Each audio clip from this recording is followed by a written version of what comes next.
Billionaire dumped milk over the black janitor's head. What happened next ended his career. CEO Richard Sterling, a man worth over $50 million, stormed across the cafeteria floor like a man possessed. His face was red with rage over some quarterly reports that apparently hadn't met his standards. But what happened next shocked everyone to their core and ultimately destroyed everything he'd ever built. "You're nobody here, just a janitor." Sterling screamed at the top of his lungs, and before anyone could process what was happening, he grabbed an entire carton of milk from the breakfast station and dumped every last drop over Nicole's head. The milk cascaded down her uniform, her hair pooling at her feet, as 123 employees in that cafeteria fell into dead silence. Phones started recording from every angle. Nicole stood there, frozen in complete humiliation, milk dripping from her chin, her hands still gripping that mop handle. But Sterling wasn't done. He looked down at this woman he'd just degraded in front of her colleagues and said with pure venom, "Clean that up too, girl." Then he walked away like nothing had happened. Like he hadn't just committed career suicide in front of dozens of witnesses. Like he hadn't just humiliated a human being in the most disgusting way possible. Here's what Richard Sterling didn't know at that moment. And this is where this story gets absolutely insane. As Nicole stood there with milk dripping from her hair, one thought ran through her mind. He has no idea who he just messed with. If you want to see how one act of racism led to the complete destruction of a $50 million company and landed multiple executives in federal prison, make sure you hit that subscribe button right now, because this story is about to blow your mind. But before we dive into Nicole's incredible revenge, I need to ask you something. If you stand against workplace discrimination, type yes and tell us where you're watching from in the comments. Because Nicole Washington wasn't just any janitor, and what she did next would expose a conspiracy so deep, so systematic, that it would make national headlines and change employment law forever. But here's what nobody in that cafeteria knew about the woman standing there covered in milk. Nicole Washington wasn't supposed to be cleaning floors. She was supposed to be in a corner office making six figures and destroying people like Richard Sterling in courtrooms. You see, Nicole Washington is a Harvard Law School graduate, not just any lawyer. She specialized in employment discrimination cases. For 8 years, she was one of Boston's most feared civil rights attorneys. The kind of lawyer that made corporate executives break out in cold sweats when they heard her name. So what was she doing mopping floors at Sterling Industries? The 2019 market crash destroyed her life in ways you can't imagine. Her law firm collapsed overnight when their biggest clients went bankrupt. Nicole lost her house, her savings, everything. Her marriage couldn't survive the financial stress and fell apart 6 months later. Desperate to keep food on the table, Nicole took the only job she could find: night shift janitor at Sterling Industries. For 8 months, she'd been working from 11 p.m. to 7 a.m., specifically choosing those hours to avoid interactions with executives. She thought if she kept her head down, stayed invisible, she could rebuild her life quietly. But here's the thing about Nicole. She has a photographic memory, and for 8 months, she'd been mentally cataloging every single illegal practice she witnessed in that building. Every discriminatory email left open on desks, every racist conversation she overheard, every violation of federal employment law. She wasn't just cleaning, she was building a case. And what she discovered about Sterling Industries was so shocking. Richard Sterling didn't build this company, he inherited it from his father, and he'd turned it into his personal playground for racism. Sterling was notorious for his jokes during executive meetings, the kind of comments that would make your skin crawl. But Sterling wasn't operating alone. His right-hand woman, VP Jessica Crawford, was just as twisted. Together, they'd created a system so discriminatory it was like stepping back into the 1950s. They had an unwritten policy. Minorities could work there, but only in the lowest positions. Janitors, cafeteria workers, security guards. That was it. Nicole witnessed things that would shock you. She heard Sterling use racial slurs in board meetings. She saw Jessica Crawford's emails, where she specifically instructed HR to reject qualified minority candidates. She watched them promote incompetent white employees while passing over brilliant people of color again and again. And it wasn't just Nicole who was suffering. The discrimination at Sterling Industries was like a cancer that had spread through every department. Maria Rodriguez, a Latina woman who'd been working there for 5 years, had applied for 15 different promotions. 15. She was more qualified than the people who got those jobs, but she was always told she wasn't quite the right fit. What Maria didn't know was that Jessica Crawford had been circulating emails calling her too aggressive and not a cultural fit. Code words everyone understood. James Thompson, another black employee, was constantly harassed by his supervisor Mike Chen, called boy in meetings despite being 35 years old with an MBA. Had his ideas stolen and presented by white colleagues who got the credit and bonuses. When James designed a cost-saving system that saved the company $2 million, his white teammate Brad got promoted to manager, while James got a $25 gift card. But the cruelty went deeper. Aisha Patel, an Indian software engineer, was repeatedly told her accent was unprofessional, despite being perfectly articulate. She was excluded from client meetings and had to train white employees who were then promoted above her. When she complained, HR suggested she take communication classes. Carlos Mendez, a janitor from El Salvador, was forced to work double shifts because Sterling refused to hire adequate cleaning staff, claiming these people are used to hard work. Carlos hadn't seen his family in months because of the impossible schedule, but complaining meant risking deportation threats from management. Even the cafeteria staff faced daily humiliation. Sandra Williams, a black woman who'd worked in food service for 12 years, was constantly berated by executives who would loudly complain that their food was probably contaminated when she served them. They'd make her remake orders that were perfectly fine, just to assert their power. Nicole realized this wasn't just a few bad apples. This was systematic, institutional racism from the very top of the company. And now, after what Sterling did to her in that cafeteria, she knew she couldn't stay silent anymore. But what happened next made everything 10 times worse. That video of Sterling dumping milk on Nicole's head started spreading through the company like wildfire. Employees were divided. Some were horrified, others were making jokes. The whole building was buzzing with tension. Sterling's response? He called an emergency all-hands meeting and made one thing crystal clear. Anyone caught sharing that video outside this company will be fired immediately. What happens in Sterling Industries stays in Sterling Industries. But the threats didn't stop there. The racial harassment intensified after the milk incident. Someone spray-painted "N-word go home" on James Thompson's car in the company parking lot. Maria Rodriguez found her desk covered in immigration paperwork with a note saying, "Maybe it's time to self-deport." Aisha Patel discovered her computer had been hacked and filled with racist memes about Indian people. These weren't random acts. Nicole realized they were coordinated attacks designed to terrorize every minority employee into silence. Security cameras mysteriously malfunctioned whenever these incidents occurred, and HR dismissed each complaint as pranks or misunderstandings. HR Director Karen Mitchell, Sterling's loyal attack dog, cornered Nicole in the supply closet the next day. "You better keep your mouth shut about what happened," she hissed. "Accidents happen to people who cause trouble around here." Luckily, Nicole had one ally in that toxic environment, her supervisor Tom Brady, a white man in his 50s who'd been disgusted by the company's culture for years but never knew how to fight it. Tom pulled Nicole aside with information that made her blood run cold. "They're planning to fire you on Friday," he whispered. "Sterling's telling people you've been stealing supplies. They're going to plant evidence in your locker and have you arrested." Nicole realized she had exactly 3 days to act. 3 days to take down a multi-million-dollar company and expose years of systematic racism. 3 days to turn from victim to victor. The clock was ticking, and Nicole Washington was about to show Richard Sterling exactly who he'd messed with. Nicole knew she had 3 days to build an airtight case, and she wasn't going to waste a single minute. The first person she called was Donaldson Chen, her former classmate from Harvard Law School, who'd become one of the country's most respected civil rights attorneys. "Donaldson, It's Nicole Washington.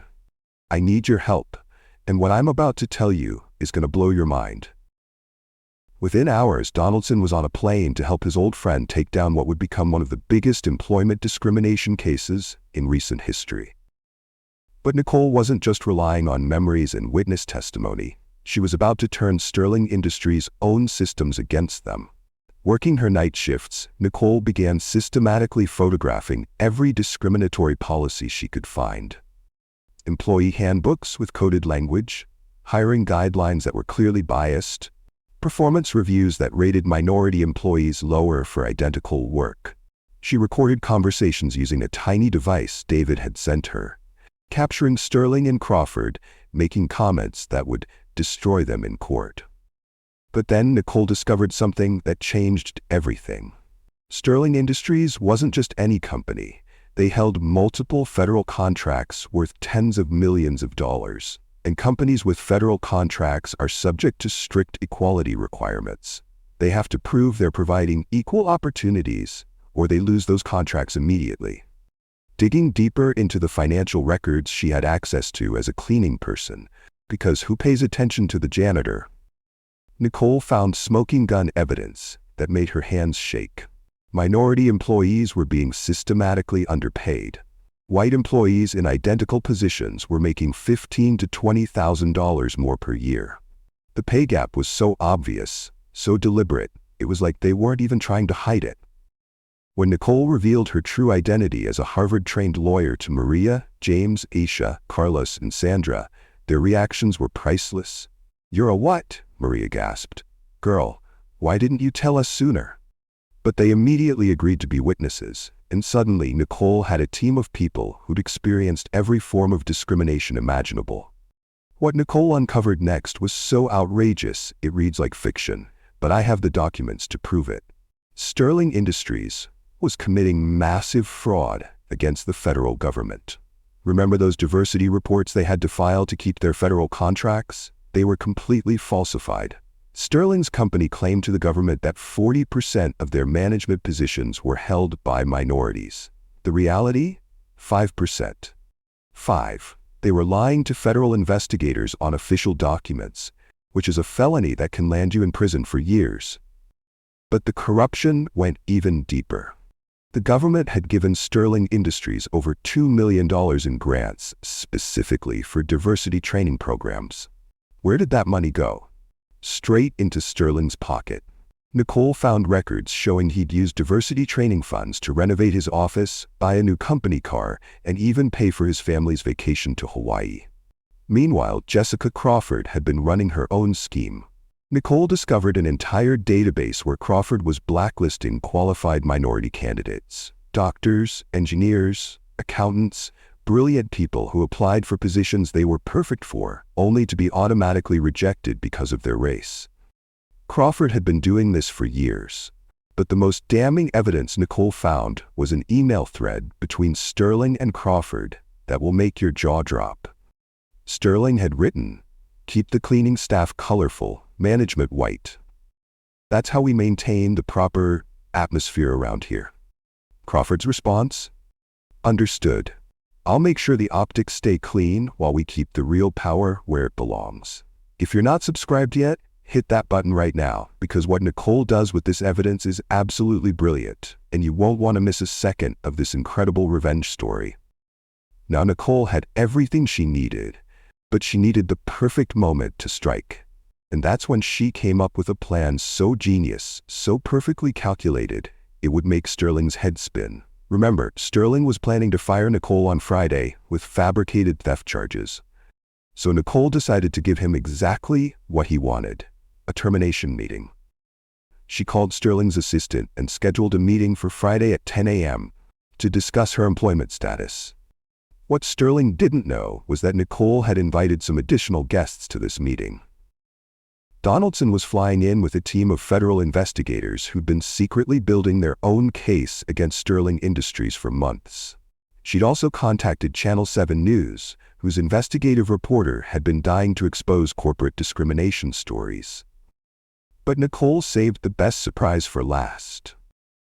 She prepared a 47-page federal discrimination lawsuit that detailed every single violation, every fraudulent document, every racist policy, backed by photographic evidence and recorded conversations. This wasn't just about the milk incident anymore. This was about taking down an entire system of oppression. Friday morning arrived, and Sterling walked into that conference room expecting to humiliate a janitor one last time. Instead, he found cameras rolling, federal agents with badges, and a lawyer with a briefcase full of evidence that would destroy his life. Nicole stood up, straightened her shoulders, and delivered the line that would become legendary. "Mr. Sterling, allow me to properly introduce myself. I'm attorney Nicole Washington, Harvard Law School, class of 2011, and you're about to find out exactly what happens when you mess with the wrong woman." The look on Sterling's face when he realized the janitor he'd humiliated was actually a lawyer who'd been building a federal case against him for months? Priceless. The moment Sterling realized he'd been outsmarted by the woman he'd humiliated, something in his brain just snapped. Instead of backing down, instead of apologizing, this man doubled down in the most spectacular way possible. With news cameras rolling live, federal investigators taking notes, and his own employees watching in horror, Richard Sterling launched into a racist tirade that would be replayed on every major network for weeks. "You people think you're so smart," he screamed at Nicole, his face turning purple with rage. "Coming into my company trying to destroy what my family built with your lies and your victim mentality." But he wasn't done. Sterling started ranting about how minorities were taking over and destroying American business values. He used racial slurs that I can't even repeat on this platform. For 7 straight minutes, this CEO of a major corporation stood in front of federal investigators and news cameras, destroying himself with his own words. The reporter from Channel 7 later said it was the most shocking footage she'd captured in 20 years of journalism. "I've seen politicians have meltdowns," she told her viewers that night, "but I've never witnessed someone commit career suicide this completely on live television." The reaction was immediate and devastating. Within 2 hours of that footage airing, Sterling Industries' stock price had plummeted by 67%. Investors were panic selling faster than the market could process the trades. The company lost $40 million in market value before trading was suspended. But the financial destruction was just getting started. Remember those federal contracts worth $50 million that Sterling had been so proud of? Gone. The Department of Defense, the Department of Education, and 3 other federal agencies canceled every single contract within 24 hours. $50 million in guaranteed revenue vanished overnight. A spokesperson for the Department of Defense released a statement that was basically a corporate death sentence. The United States government will not do business with organizations that engage in systematic discrimination or fraudulent reporting. Sterling Industries contracts are terminated effective immediately, and they are permanently barred from bidding on future federal projects. While Sterling's world was imploding, federal agents were busy making arrests. Jessica Crawford was handcuffed at her desk on live television, charged with federal fraud, conspiracy, and civil rights violations. The sight of this woman who'd spent years destroying minority careers being led away in handcuffs was justice in its purest form. Karen Mitchell, the HR director who'd threatened Nicole and covered up years of discrimination, was fired before she could even clean out her desk. But her problems were just beginning. She was facing her own federal investigation for obstruction of justice and conspiracy to violate civil rights. And here's where Nicole's legal genius really shone through. Word spread through Sterling Industries like wildfire about what Nicole had uncovered and how she'd taken down the executives. Suddenly, employees who'd been suffering in silence for years realized they had a champion, someone who could actually fight back. 23 employees joined Nicole's class action lawsuit within the first week. Maria Rodriguez, who'd been denied 15 promotions, was there. James Thompson, who'd been called boy in meetings, signed up immediately. Aisha Patel, who'd been told her accent was unprofessional, brought her documentation. Carlos Mendez, who'd been working impossible double shifts, had his testimony ready. Sandra Williams, who'd been humiliated daily in the cafeteria, finally had her voice heard. But it wasn't just the minority employees, mid-level managers who'd been passed over for advancement, sales representatives who'd been given impossible quotas, even some white employees who'd witnessed the discrimination and been disgusted by it all joined the fight. Each person who joined the lawsuit brought their own evidence of discrimination. Pay stubs showing unequal wages, emails with racist comments, performance reviews that were clearly biased, documentation of qualified minority candidates being rejected while less qualified white candidates were hired. Nicole had opened the floodgates, and years of suppressed evidence came pouring out. The legal team Donaldson assembled was like an all-star lineup of civil rights attorneys. Harvard professors, former DOJ prosecutors, lawyers who'd won landmark cases against Fortune 500 companies.